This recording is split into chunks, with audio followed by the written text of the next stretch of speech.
student, in this video we will study the fertilization process, but first of all we have to understand female reproductive system and male reproductive system. Because it is a sexual reproduction, that's why we have to understand male and female reproductive part first, because some special cells form in both male and female reproductive part. Start with female reproductive part. These are ovaries. Two ovaries are there. This is uterus in which embryo develops into a baby, and these are fallopian tubes which we call oviduct as well.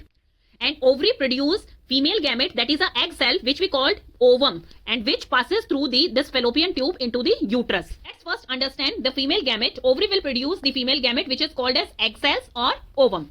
Let's understand the structure. First is zona pellucida. Zona pellucida is a tough transparent membrane that acts as a protective barrier. Second one is cytoplasm. Cytoplasm is a yolk that surrounds the nucleus. Provide nutrient to blastocyst, that is a ball of cell, until it implants in the uterus. Then next is a nucleus. Nucleus contain half of the genetic material. Nucleus contain half of the genetic material. Now you can understand what is ovum, that is a female gamete. Let's move on to male reproductive part.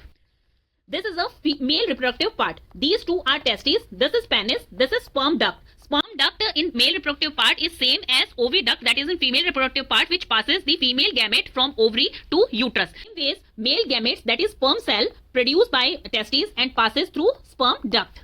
Testes will produce male gamete, that is sperm cell, and ovaries will produce female gamete, that is egg cell. When female gamete, that is egg cell, and male gamete, that is sperm cell, attracted towards each other and fertilize, then nucleus of male sperm cell and nucleus of female sperm cell join and form a single cell that is called as zygote. This process is known as fertilization.